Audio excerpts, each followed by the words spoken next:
नगर को सजाया जा रहा है। मैं बाहर कहे को जाऊंगी, बाहर जाती हूँ तो बच्चे मुझको बुढ़ी बुढ़ी कहते हैं। अगर कोई भी मुझको बुढ़ी बुढ़ी कहा तो खोपड़ी में लठ मारूंगी। किसी ने अगर मुझको बुढ़ी कहा तो। और देखिए हमारे आदरणीय श्री भैया उपेंद्र राजपूत जी, श्री उपेंद्र राजपूत जी जो बिहुनी कला से पधारे हैं, और आदरणीय श्री छत्रपाल सिंह राजपूत जी प्रधान जी के सुपुत्र हैं। भैया उपेंद्र जी की ओर से ये 101 पुष्प मुद्राएं व्यासपीठ के लिए, 101 पुष्प मुद्राएं हमारे तबला वादक जी को, और 101 पुष्प मुद्राएं हमारे पैड वादक जी के लिए प्रदान है। ठसकी मेरी ना गई, ठसकी मोरी ना गई, बूढ़ी हो गई। ठसकी मोरी ना गई, बूढ़ी हो गई। ठसकी मोरी ना गई, बूढ़ी हो गई।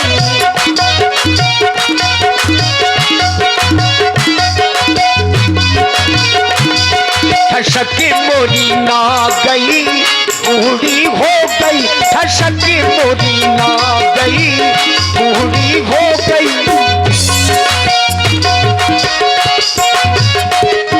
ठसकी मोरी ना गई, बूढ़ी हो गई। ठसकी मोरी ना गई।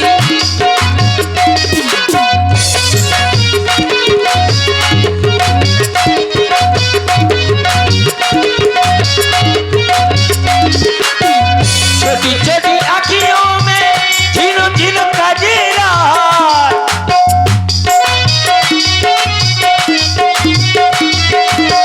छोटी छोटी आँखियों में झीनो झीनो कजरा, झीनो झीनो कजरा, झीनो झीनो कजरा। वह के क्या रह गई, बूढ़ी हो गई। वह के क्या रह गई, बूढ़ी हो गई।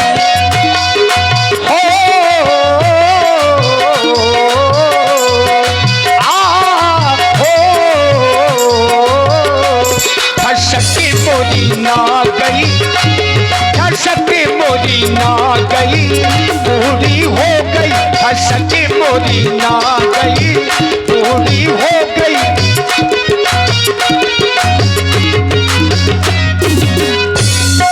और देखिए हमारे ग्राम हलवा बनाऊं काजू किशमिश काम,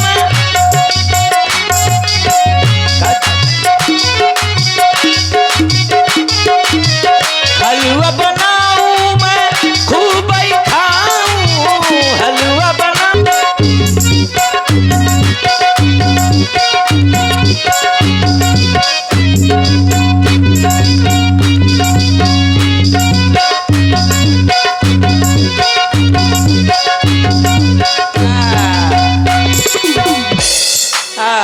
बुढ़ापा है, करियाई लचक गई। पूछस लोगन काहे उछाहू। चलो सोते सोते बहुत दिन हो गए, चलो दरवाजे के बाहर चलती हूँ। देरी के बाहर निकल आई। और आप हैं हमारे श्री गुड्डू से। अयोध्या इतनी काहे सजी धजी है, चारों तरफ अयोध्या में मंगल मंगल गीत गाए जा रहे हैं।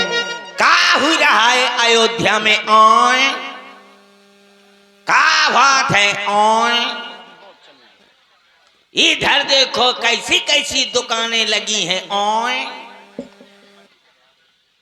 चार चार दुकानें लगी हुई है चारों तरफ। का हो रहा है, इधर देखो गंधर्वों को शरबत दिया जा रहा है। का हो रहा है, किसे?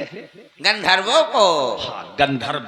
हाँ, नक्काड़े बाजा वालों को शरबत पिलाया जा रहा है। अरे हमको महाराज ने बुलवाया है, क्या तुम्हें कुछ पता नहीं है?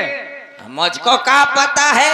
अयोध्या को एक दुल्हन की तरह सजाया गया है। आहा, मैं समझ गई समझ गई। श्रीपाल के ब्याह हो रहा है का? ना भाई, तो फिर रामपाल का हो रहा होगा। देखो वो बताएंगे क्या हो रहा है। का हो रहा है? अरे कोई तो बताए। अयोध्या इतनी काहे सजी धजी है? देखो तो कैसे कैसे माताएं बहने ठंडी में पंखा घुमा रही हैं। का हो रहा है? देखो इतनी भयंकर ठंडी में देखो कितने बड़े बड़े कीड़ा निकल रहे हैं। का हो रहा है? का है दाई? ये दाई न कहना भला। अब दाई को दाई ना कहे तो क्या कहे? तेरे बाप से कम 1900 साल छोटी हूँ। लेकिन मेरे लिए तो दाई हो। कैसी दाई हो? अच्छा ये पहले बता। हाँ। ये अयोध्या इतनी काहे सजी धजी है? तो मैं मालूम नहीं है? मुझको मालूम होता तो तोर थुथना देखेगा तो का। तो तुम करती क्या रहती हो? घुइयां छीलती हूँ। क्या कर रहोगे? छील ले। छील लिया। सब्जी बना ली? सब्जी न बना लूंगी मैं, सब तेरी नाक में ठांस दूंगी। बता ये अयोध्या इतनी काहे सजी धजी है? सुनो, जो हमारे महाराज है ना दशरथ जी, हाँ वो अपने बड़े पुत्र श्री राम जी को हाँ। इस अयोध्या का युवराज पद देने जा रहे हैं। राम को? राम जी को। और प्रातः काल होते ही इस अयोध्या का उनको राजा बना दिया जाएगा। हुई। और जो ये सजावट देख रही हो ना, 14 दिन हो गए अयोध्या को सजाते सजाते। 14 दिन हो गई? हाँ। सजाते सजाते। राम राम राम ये नाम सुनते ही मेरे कानों में फोड़े हो जाते हैं। और अगर राजा बन गया तो मेरे पूरे शरीर में कोढ़ हो जाएगा। राम राजा अगर बन गया तो उसकी माता है ना कौशल्या, वो राजमाता कहलाएगी। और हमारी महारानी कैकेयी का कोई अधिकार नहीं होगा। जब महारानी कैकेयी का कोई अधिकार नहीं होगा तो मैं तो ठहरी उनकी दासी। मुझको मार मार डंडा मुस्करा के बहर गांव बनवा बाहर निकाल देंगे। क्या करूं? कहीं भरतलाल राजा बन गए तो कैकेयी राजमाता कहलाएगी तो मेरे भी ठाठ होंगे। मैं जितनी औरतें बैठी है सबको 5-5 किलो चावल दूंगी। चलो कहाँ जाऊं, किससे बताऊं, किससे पूछूं? हे ऊपर वाले, हे विधाता, एक ही मोरे मोह में न गिर जाए। और आप हैं हमारे पुनः भैया श्री उपेंद्र। राम राजा ना हो सके और भरतलाल राजा बन जाए। मैं बता रहा हूँ कहाँ? वहीं चले कहाँ? जो ज्योतिषाचार्य हैं, नाम? पंडित जी के यहाँ, हाँ जिनके यहाँ जाती रहती हो। ठीक है, मैं अभी जा रही हूँ पंडित जी के पास। पंडितों का चक्कर बुरा होता है। हाँ बड़ा बुरा सपना